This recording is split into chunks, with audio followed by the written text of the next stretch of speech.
Assalamualaikum warahmatullahi wabarakatuh. Bismillah, alhamdulillah, wassalatu wassalamu ala rasulillah wa ala alihi wa sahbihi wa wala. Rabbi sholli sadri wa yassir li amri wahlul 'uqdatam min lisani yafqahu qawli. Mau dengan tadi dirasa di hadal yaum di qiraati basmalah. Kaifa halukum jami'an, antum bikhair?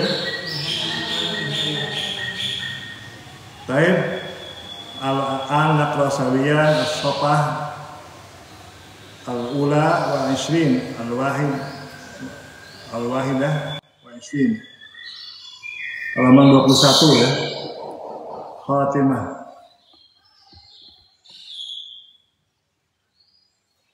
Penutup fi bayani asraril qudusiyah fi Fatihatul Kitab Al-Aziz. Penutup tentang penjelasan rahasia yang suci dalam pembukaan kitab yang agung. Yaqulu Syahid al-Islam Asy-Syahid Asy-Syaikh Hasan Al-Banna telah berkata, Asy-Syahid ya, Syekh Hasan Al-Banna. Hasan Al-Banna itu adalah pendiri gerakan Ikhwanul Muslimin, Al-Ikhwan Al-Muslimun.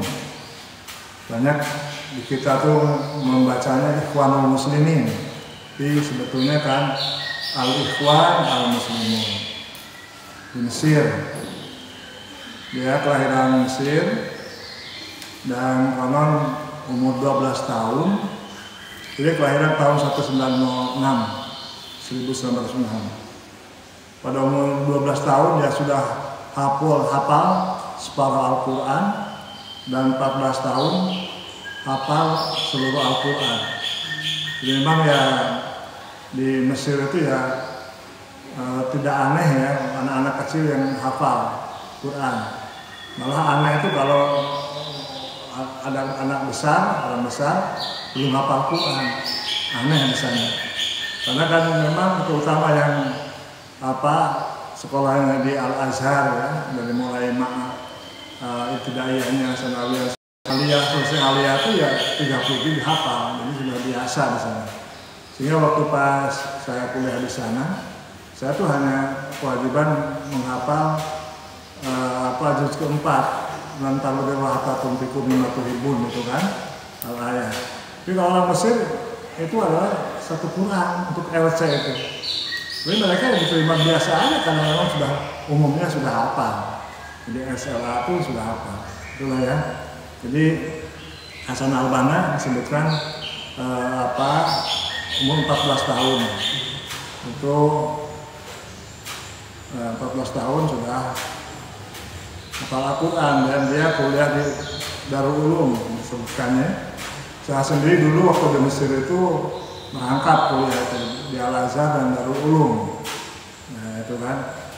Kemudian Hasan Al-Banna umur 21 sudah menjadi guru dalam sejarah biografinya. Dan Hasan Al-Banna aktif dalam dakwah dan hidupnya beliau itu dalam konteks atau kondisi sosial politik yang sangat kacau gitu ya. Karena waktu itu Turki Utsmani itu hancur, sudah bubar, sehingga banyak sekali pemberontakan. Waktu itu yang berkuasa Kemal Atatürk ya, sehingga banyak karena Kemal Atatürk kan sekuler, jadi kurang senang pada ajaran-ajaran Islam yang tradisional, sehingga banyak yang dipenjara. Nah waktu itu bersamaan juga dengan Presiden di Mesir Jamal Abdel Nasser, sehingga banyak sekali dai-dai pada waktu itu yang dipenjara. Nah dari itulah latar belakangnya Hasan Al-Banna mendirikan Al-Ikhwan Al-Muslimun, gerakan dakwah Al-Ikhwan Al-Muslimun. Di antara lain kiprahnya adalah pemuda-pemuda waktu tahun 45 ada 40-an gitu ya, ada perang dengan Yahudi dan Israel. Nah, ini Hasan al-Banna berhasil mengerahkan para mujahidin ya, dari Mesir dan dari beberapa negara Arab untuk perang, dan sangat berarti pada waktu itu. Tapi dia lagi-lagi gitu ya, Yahudi minta bantuan ke Amerika. Kemudian Amerika menekan pemerintahan Mesir supaya mujahidin pimpinan Hasan al-Banna supaya mundur. Hanya mundurlah Hasan al-Banna. Dan kemudian banyak juga kediktatoran yang dilakukan oleh pemerintahan Mesir pada waktu itu, sehingga banyak pengikut Hasan al-Banna yang meninggal. Dan memang dalam konteks seperti itu, jadi memang perjuangan seperti itu sangat dibutuhkan waktu itu. Konteks sekarang dalam konteks bulan aman ya sudah berlaku lagi ya, perlawanan senjata terutama kepada pemerintahan yang sah. Dan memang pada umur 40-an, 45 atau 42, Hasan al-Banna tertembak atau ditembak mati waktu sedang menunggu taksi. Dan diteruskan oleh murid-muridnya, yaitu Said Qutb. Nah, Said Qutb itu termasuk di antara murid Hasan al-Banna. Said Qutb menulis tafsir Fi Dilalil Quran. Jadi kalau Anda mendengar kitab Fi Dilalil Quran, itulah tulisan Said Qutb, murid Hasan al-Banna. Dalam sejarahnya disebutkan bahwa kitab tafsir Fi Dilalil Quran ditulis oleh Said Qutb selama beliau ada di penjara.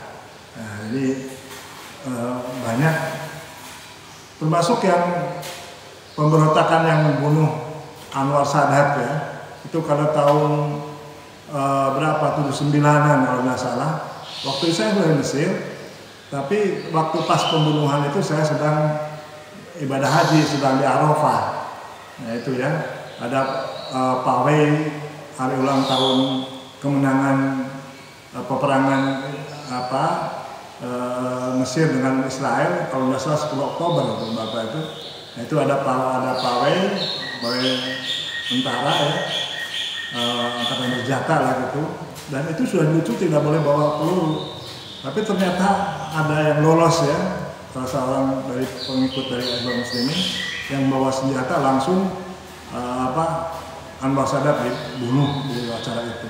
Nah, itu ya yang saya ketahui tentang ini ya. Dan memang oleh pengarang kitab ini, oleh Muhammad Ali As-Sabuni, ini termasuk Ali As-Sabuni kan generasi berikut karena kelahiran tahun 30. Jadi memang waktu itu mungkin ini termasuk Hasan al-Banna tokoh ya waktu itu, dan karang-karangannya juga banyak. Dan antara lain ya mengomentari tentang surat Al-Fatihah yang ditulis oleh Ali As-Sabuni. Ya, disini disebutkan yaqulu syahidul Islam Syekh Hasan al-Banna di risalatihi al-qayyimah. Hasan al-Banna dalam risalahnya yang sangat berharga, yang dimaksud dia itu Muqaddimah fi Tafsir.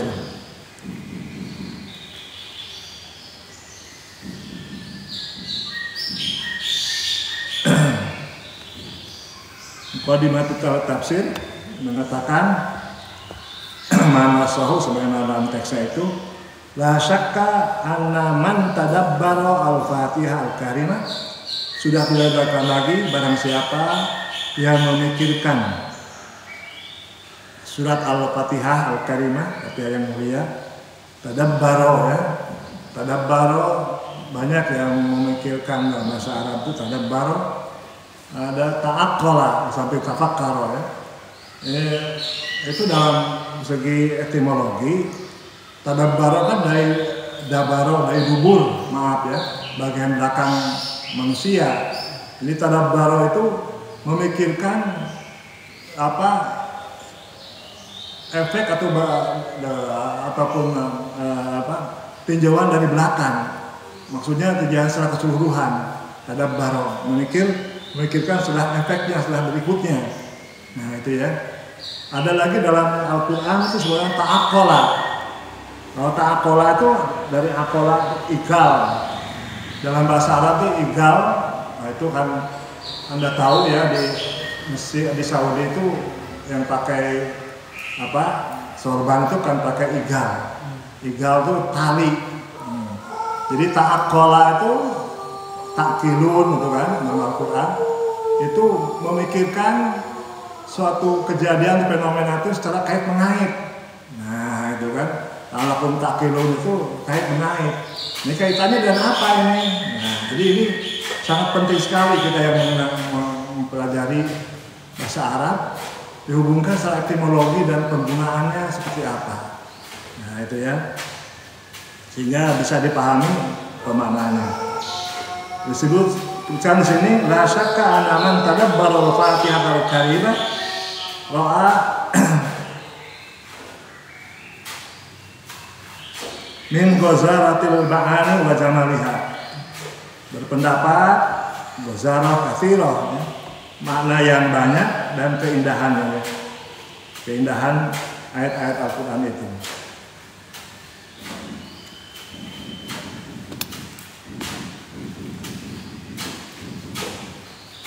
Wa raw'atu at-tanasub. Raw'ah itu fakhamah, keagungan, kebesaran.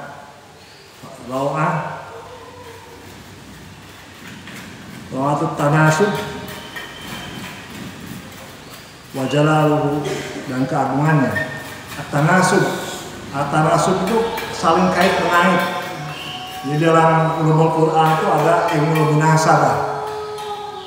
Ilmu munasabah yang mengkaji kaitan antara unsur-unsur dalam Al-Quran, kaitan antara satu surat dengan surat berikutnya, kaitan antara satu ayat dan ayat berikutnya, kaitan antara satu kata dengan kata yang lainnya. Itu ya, itulah yang dikaji dalam ilmu munasabah. Jadi kalau kita mengkaji Al-Quran secara kebahasaan, kemudian dibarengi dengan ilmu munasabah, itu sangat mantap sekali. Seperti umpamanya kaitan ilmu munasabah surat Al-Fatihah dengan Al-Baqarah. Nah disebutkan bahwa dalam Al-Fatihah itu kan disebutkan ghairil maghdubi alaihim waladdallin, gitu kan? Siratal ladzina an'amta alaihim. Nah, jadi ada siratal ladzina an'amta alaihim. Nah itu diungkapkan dalam Al-An'amta alaihim itu di dalam awal dari Al-Baqarah. Apa itu? A'udzu billahi minasyaitonir rajim. Bismillahirrahmanirrahim. Alif lam mim. Dzalikal kitabu la raiba fihi hudan. Nah, itu kan alladzina, dan selanjutnya. Nah, itu. Nah, baru setelah beberapa ayat kemudian oleh dalam Al-Baqarah dijelaskan tentang siapa saja yang al-maghdub dan siapa yang ad-dall. Nah, jadi itu kaitannya munasabah antara Al-Fatihah dan Al-Baqarah. Ada lagi yang mengkaji munasabah Al-Fatihah dan Al-Baqarah itu bahwa Al-Fatihah itu kan menampilkan isi Al-Quran secara keseluruhan. Nah baru rinciannya pada surat-surat berikutnya. Nah itu ya. Jadi sangat menarik ya. Ada buku. Jadi kalau Anda silahkan diklik dalam internet ya. Namanya Nadbud Durar fi Tanasubil Ayat was Suwar. Tulis Nadbud Durar fi Tanasubil Ayat was Suwar. Ini mengkaji tentang munasabah ayat dan surah. Karangan Al-Biqai. Nadbud Durar fi Tanasubil Ayat was Suwar. Nah di sana dijelaskan secara panjang lebar bagaimana kaitan antara satu surat dengan surat lainnya, antara satu ayat dengan ayat lainnya, antara satu kata dan kata yang lainnya.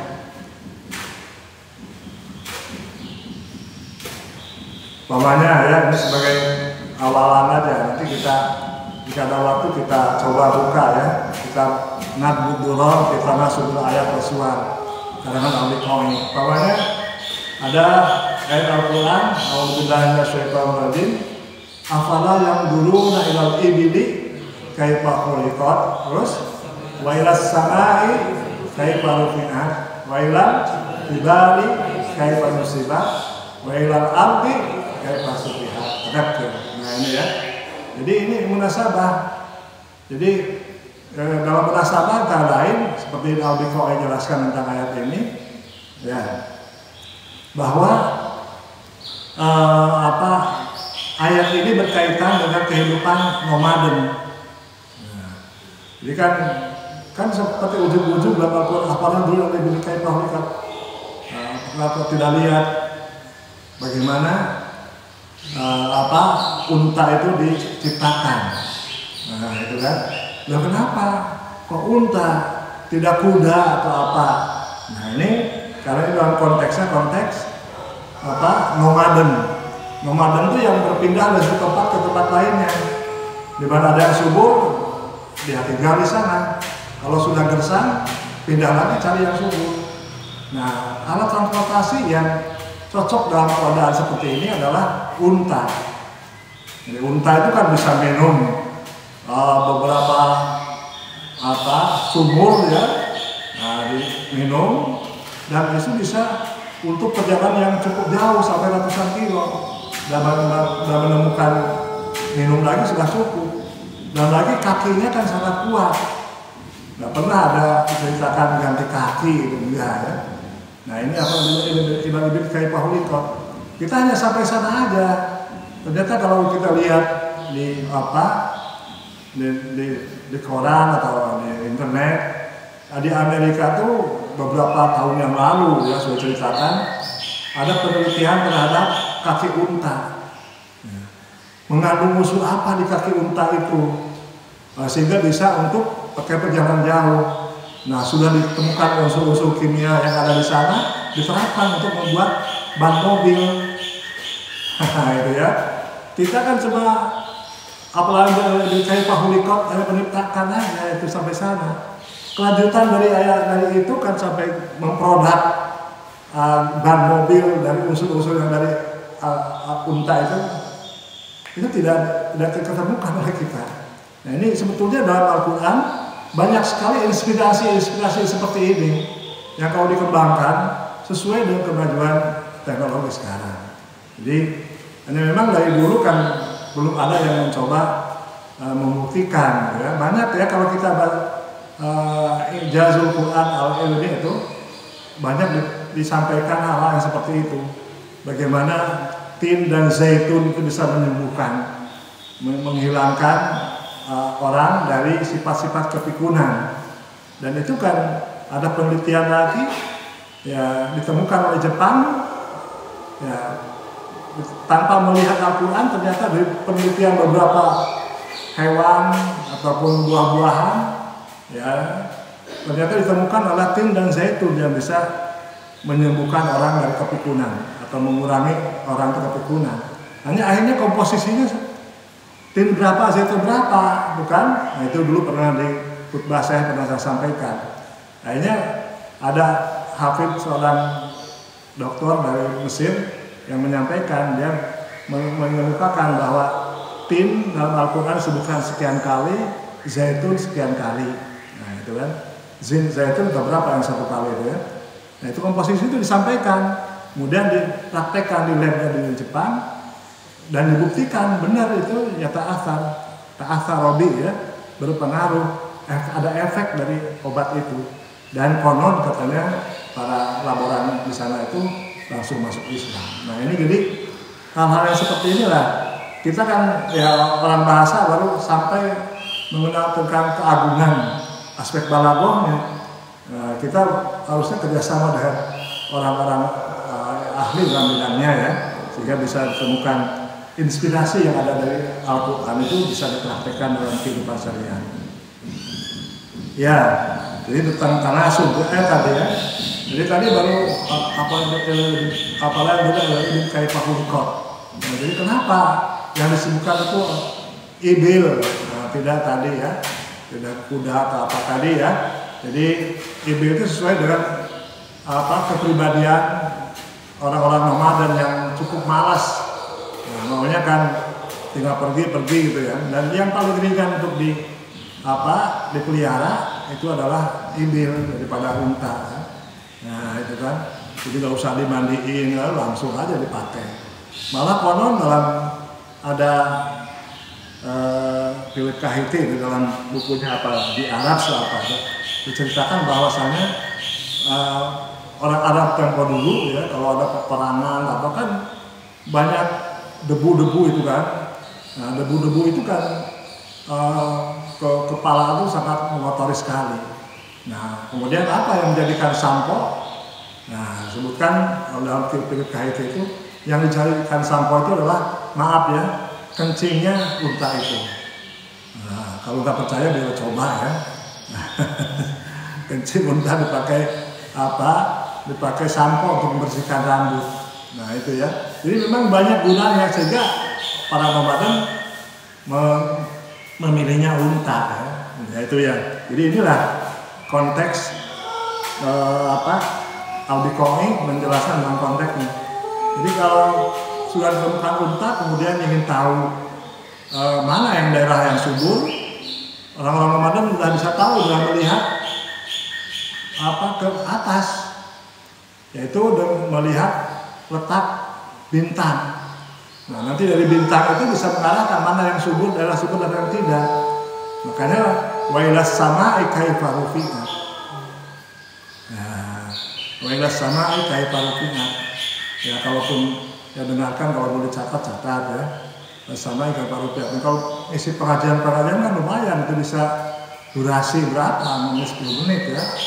Sama'i kaifa rufi'at. Sudah hanya dilihat di atas di perbintangan ditemukan arah mana yang yang subur.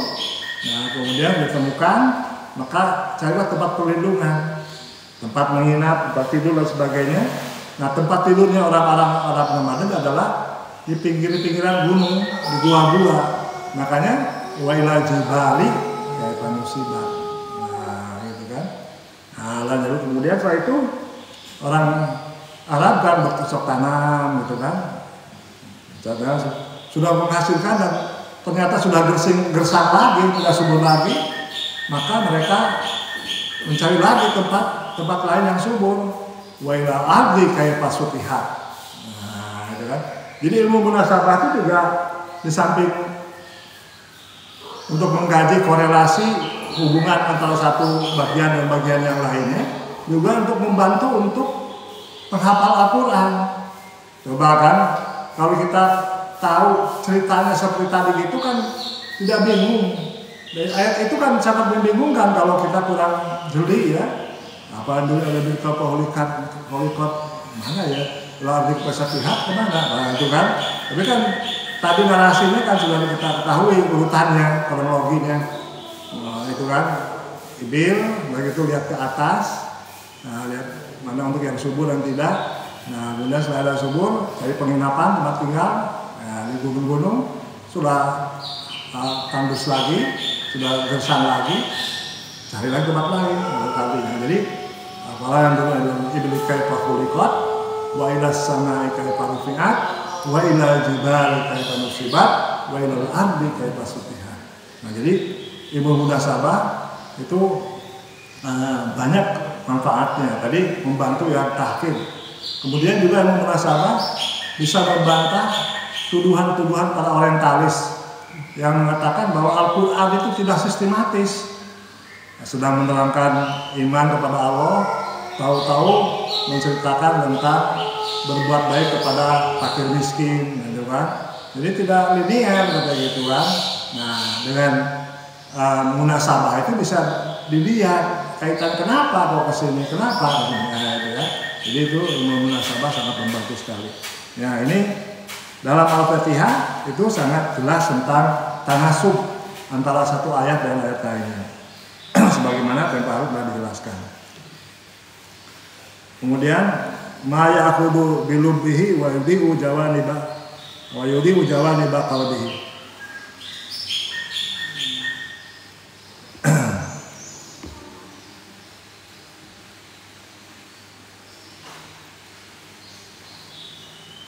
Mana yang bisa diambil intinya dan bisa menerangi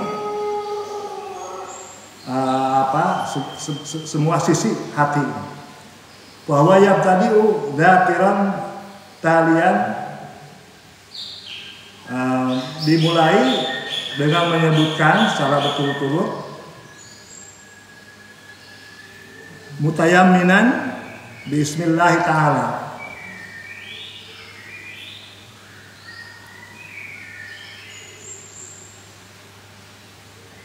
Tayammana ya tayammanu, tafa'ala ya tafa'alu, tabarroka bihi, dengan mengambil barokah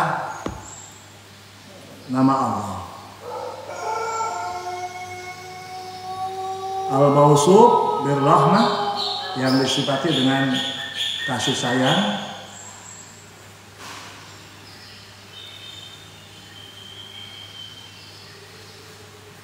Allati tadharu atharu rahmatihi mutajaddidatan fi kulli syai'. Efek atau asar dari rahmatnya itu secara terbaharui dalam segala sesuatu. Terbaharui gitu ya. Berulang kali terus. Faidah tasyara hadal makna, apabila seorang merasakan makna ini, waqara fi nafsihi, dan menetap pada dirinya, intalaqa lisanuhu, maka mengucaplah lisannya bihamdi hadal ilah, dengan pujian kepada Tuhan ini. Ya, kemarin kan sudah dijelaskan ya, dibedakan antara Allah dan ilah, ya, antara Allah dan ilah. Allah al-ma'bud bihaqqin, kan? Allah itu yang disembah secara hak dan benar. Wal ilah al-ma'bud bihaqqin, ya? Kemarin apa?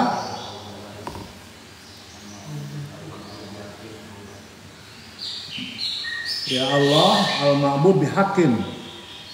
Nah, itu ya. Sedangkan yang ilah itu al-ma'bud bihaqqin au batilin. Jadi ilah itu bisa dipakai untuk Allah, juga untuk yang lain. Yang sebagaimana yang sedang diteliti oleh Kiai Hambali ini.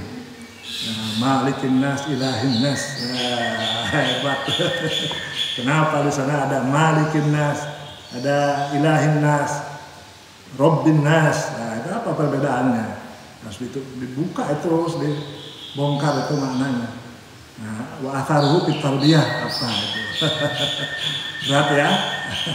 Ya, skripsi harus seperti itu. Jadi kita jangan membahas aspek balaghahnya saja, bagus itu ya, tapi sebagai PBA itu kan aspek pendidikan, jadi aspek tarbawinya terus ada dalam kajian itu. Kaitkan penelitian balaghah itu dengan tarbawi. Ya, selanjutnya jam berapa ini?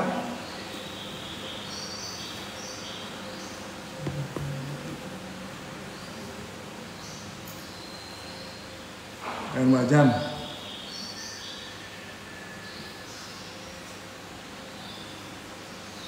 Jadi tadi faidah tash'ara hadal makna wa waqara fi nafsihi intalaqa lisanuhu bihamdi hadal ilah. Apabila telah merasakan pemaknaan ini dan menetap pemaknaan itu pada dirinya, intalaqa, maka mengucaplah lisannya, mengucap apa? Bihamdillah, pujian kepada ilah.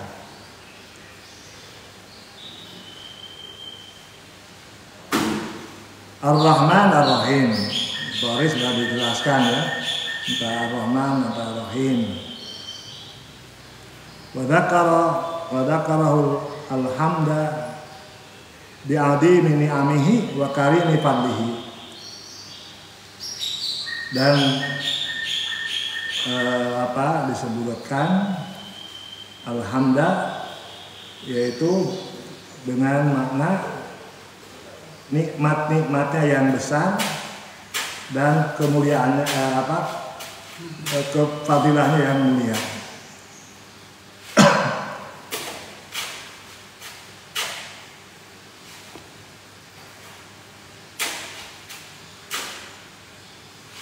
Wajami alaihi, ala itu banyak ya, bisa jamak dari alatun ala, nah, dengan alat, jadi peralatan itu alat.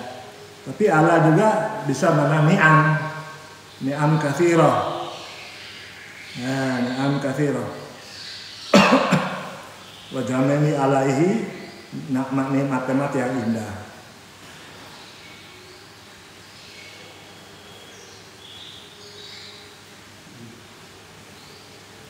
Al-badiyah, al-wasi'ah, yang luas, fi tarbiyatihi, dalam pendidikannya, lil awalin jami'an, untuk seluruh alam. Ya. Kata Robba ya Robbi itu dalam tafsir apa ya? Ada dulu tafsir dulu pernah saya baca, itu ada yang membahas tentang secara ilmiah itu. Jadi bagian Robbil Alamin itu mendidik alam secara keseluruhan, itu ya bukan mendidik manusia saja, mengajari manusia saja, tapi mengajari juga tentang bagaimana hewan-hewan itu menyayangi pada anak-anaknya. Kan nggak ada yang mengajari kan kalau selain Allah, Robbil Alamin. Kemudian juga mengajari bagaimana tumbuhan itu ya bisa berkembang biak. Bagaimana kaitannya ekologi ya dengan pokoknya yang sedang saya tekuni, saya lihat tiap hari itu bunga-bunga jeruk gitu ya. Nah, kemudian setiap pagi itu ada kumbang yang menata bunga-bunganya itu, yang secara tiap periodik setiap hari ditelateni terus, ada apa yang dipindahkannya itu, putik atau apa itu ya, itu bunga sari ya. Nah itu kemudian setelah sekian hari tahu-tahu bunga itu mengulut jadi buah gitu kan. Nah ini kan siapa lagi kalau yang ngajarkan itu Allah, itulah Robbil Alamin itu di sana ya. Jadi Robbil Alamin ya. Fa'ajala basiratuhu, ajala aitofa,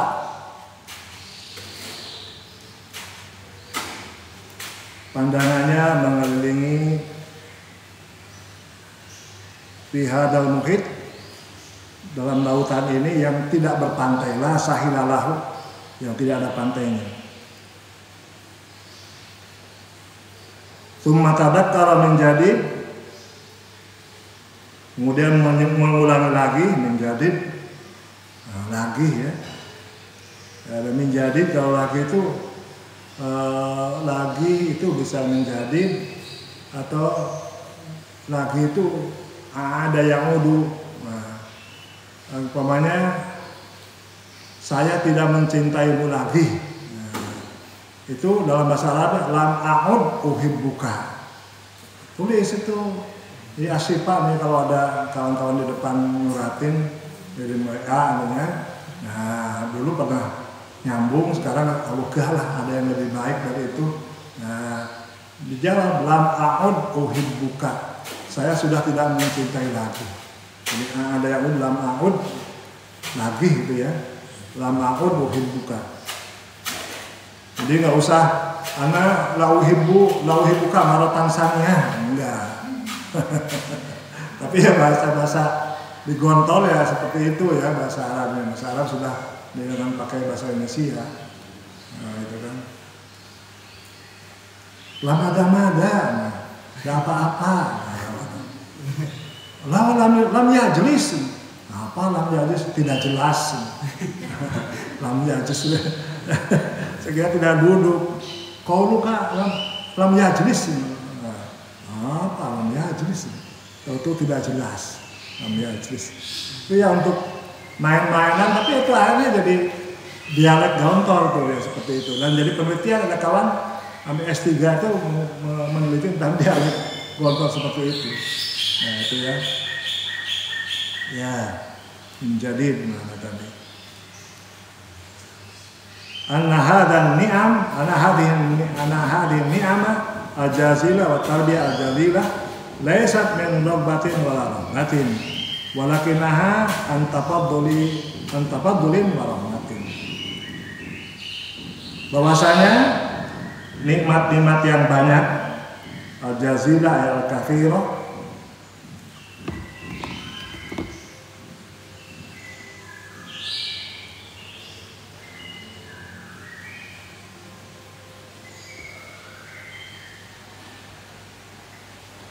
kalau al-jalilah itu al-muhtaramah, yang mulia ya, pendidikan yang mulia.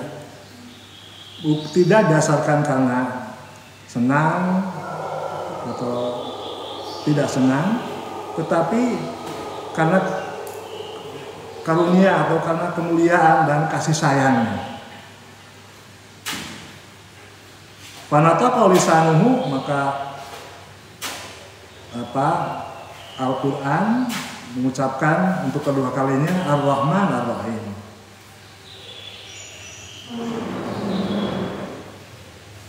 Wa min kamali hadal ilah, dan diantara kesempurnaan ilah ini Al-Adin yang agung, an yukrina Ar-Rahman, menggabungkan, menyertakan kata Rahman bil adli, dengan keadilan. Udzakaru bil hisab ba'dal fadli, dan disebutkan adanya hisab, ada perhitungan.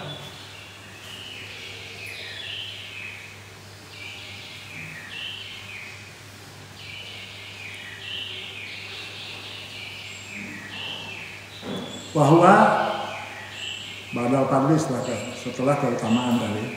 Bahwa ma'a rahmatihi as-sabiqah, maka Allah itu dengan kasih sayangnya as-sabiqah tamah wat tasa'at, sempurna dan luas. Al-mutajaddidah, yang terus memperbaharui.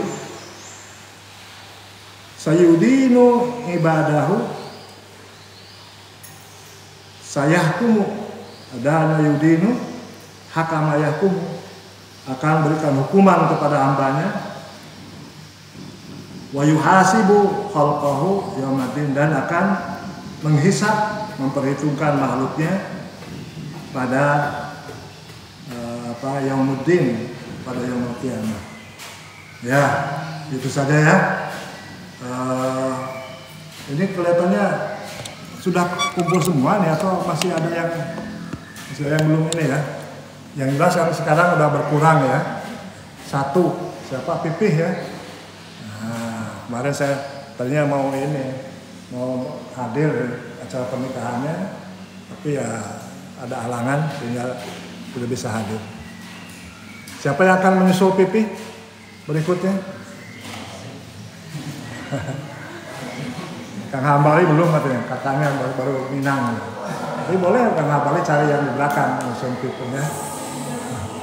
Tapi sudah berapa kali saya di pengajian itu, Boya yang dari Asipa itu ya melirik ke Kang Iming gitu loh. Kang Iming itu minta dia diajak itu diajak pulang kampung. Karena Kang Iming kalau di kampung itu sudah jadi kiai itu. Baik, kalau bina nahtatim adirasa fi hada yaum dikirati hamdalah.